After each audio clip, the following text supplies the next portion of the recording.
بسم اللہ الرحمن الرحیم۔ اس سے پہلے کے واقعے میں ہم لوگوں نے پڑھا تھا کہ ابراہیم علیہ السلام نے وہاں کے لوگوں کو کیسے سمجھایا، اور جب وہ لوگ نہ مانے تو ان لوگوں کو کہا افسوس ہے تمہاری عقلوں پر اور تمہارے ان جھوٹے معبودوں پر۔ پھر حضرت ابراہیم علیہ السلام نے دعا کی اللہ تعالیٰ سے۔ آئیے اس کے آگے کا واقعہ پڑھتے ہیں۔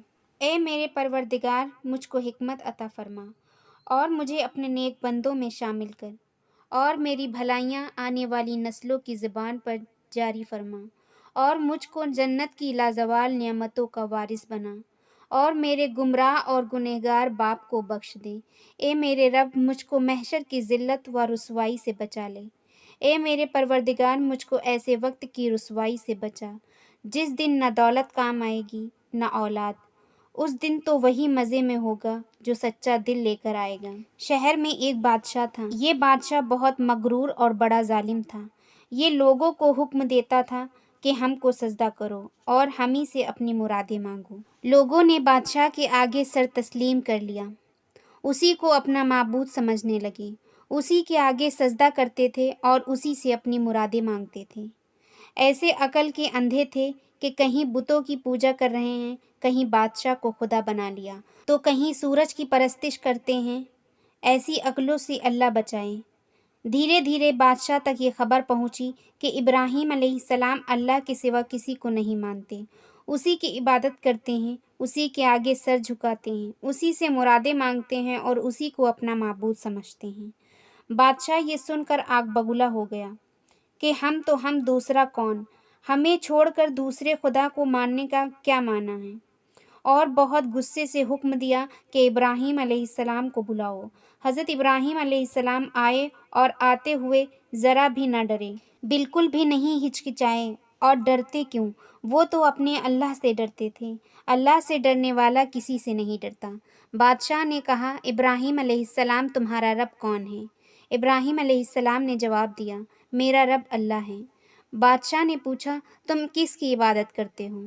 حضرت ابراہیم علیہ السلام نے جواب دیا اپنے معبود، اپنے رب، اپنے اللہ کی۔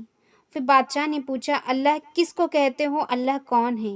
حضرت ابراہیم علیہ السلام نے جواب دیا اللہ وہ ہے جو مارتا ہے اور جلاتا ہے۔ بادشاہ نے کہا مجھ میں بھی مارنے اور جلانے کی قدرت ہے، میں بھی زندہ کر سکتا ہوں اور مار سکتا ہوں۔ یہ کہہ کر دو مجرموں کو بلایا، ایک کو مار ڈالا، دوسرے کو چھوڑ دیا اور کہا اے ابراہیم اب تم نے میری قدرت کا تماشا دیکھ لیا، دیکھو میں نے ایک کو زندہ رکھا اور دوسرے کو موت کے گھاٹ اتار دیا، کیا اب بھی تم کو شک ہے؟ یہ بادشاہ بہت بے وقوف اور بڑی موٹی سمجھ کا تھا، اور اس میں تعجب کی کیا بات ہے، ہر شرک کرنے والا بے وقوف ہوتا ہے۔ اگر بے وقوف نہ ہوتا تو اللہ کو چھوڑ کر پتھروں کو کیوں پوجے؟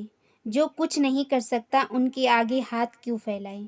کوئی اس عقل مند سے پوچھے کہ تو نے کون سی بڑی بات کی؟ یہ تو ہر ایک کرتا ہے کہ مجرم کو پھانسی دیتا ہے، قتل کرتا ہے اور بے گناہ کو چھوڑ دیتا ہے۔ تو نے کون سا کمال کیا؟ حضرت ابراہیم علیہ السلام نے خیال کیا کہ یہ بادشاہ بہت موٹی سمجھ کا ہے اور ایسے ہی اس کی قوم بھی ہے، یہ یوں نہ سمجھے گا، تو انہوں نے اس کے ہرانے کی دوسری تدبیر نکالی۔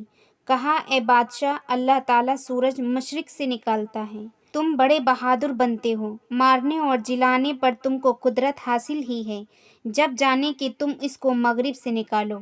بادشاہ یہ سن کر لاجواب ہو گیا، اس کے بنائے کچھ نہ بنی، اپنا سا منہ لے کر رہ گیا۔ حضرت ابراہیم علیہ السلام نے دوبارہ اپنے باپ کو سمجھانے کا ارادہ کیا۔ کہا اے ابا جان، آپ ایسوں کی عبادت کیوں کرتے ہیں جو نہ سنتے ہیں نہ بولتے ہیں؟ اے ابا جان، آپ ان کے آگے سر کیوں جھکاتے ہیں؟ ان سے مرادیں کیوں مانگتے ہیں جو نہ نفع پہنچا سکتے ہیں نہ نقصان؟ ابا جان، شیطان کی پیروی تو نہ کریے، یہ تو انسان کا کھلا ہوا دشمن ہے۔ اے میرے ابا جان، یہ شیطان تو اللہ کا بڑا نافرمان ہے، آپ اس کا کہا کیوں مانتے ہیں؟ اے ابا جان، اللہ کی عبادت کیجیے، میرا کہا مان لیجیے، میں آپ کو اسی راستے پہ لے جاؤں گا جو سیدھا راستہ ہے۔ اے ابا جان، مجھے ڈر ہے کہ اگر آپ اسی حالت پر قائم رہیں اور اللہ تعالیٰ نے آپ کو اپنے عذاب میں مبتلا کیا تو آپ کا حشر شیطان کے ساتھ ہوگا۔ آزر نے کہا ابراہیم علیہ السلام تو میرے معبودوں کی توہین کرتا ہے اور مجھے سمجھاتا ہے میرے سامنے سے ہٹ جا، دور ہو جا، اگر پھر تو نے کچھ کہا تو اچھا نہ ہوگا، اتنے پتھر ماروں گا کہ حواس درست ہو جائیں گے۔ حضرت ابراہیم علیہ السلام بہت بہادر تھے، غصہ بہت کم آتا تھا۔ کہنے لگے، اچھا ابا جان، میرا سلام قبول کیجیے، میں آپ کے لیے اپنے پروردگار سے بخشش کی دعا کرتا ہوں، اور مجھے اپنے پروردگار کی مہربانی سے امید ہے کہ وہ میری پکار ضرور سنے گا اور میری دعاؤں کو ضائع نہیں فرمائے گا۔ حضرت ابراہیم علیہ السلام کو اپنے باپ کی باتوں سے بہت افسوس ہوا۔ انہوں نے ارادہ کیا کہ اب اس شہر سے نکل جائیں گے، دوسرے شہر میں جا کر اللہ کی عبادت کریں اور دوسرے لوگوں کے دلوں میں بھی اللہ کی عبادت کا شوق اور جذبہ پیدا کریں۔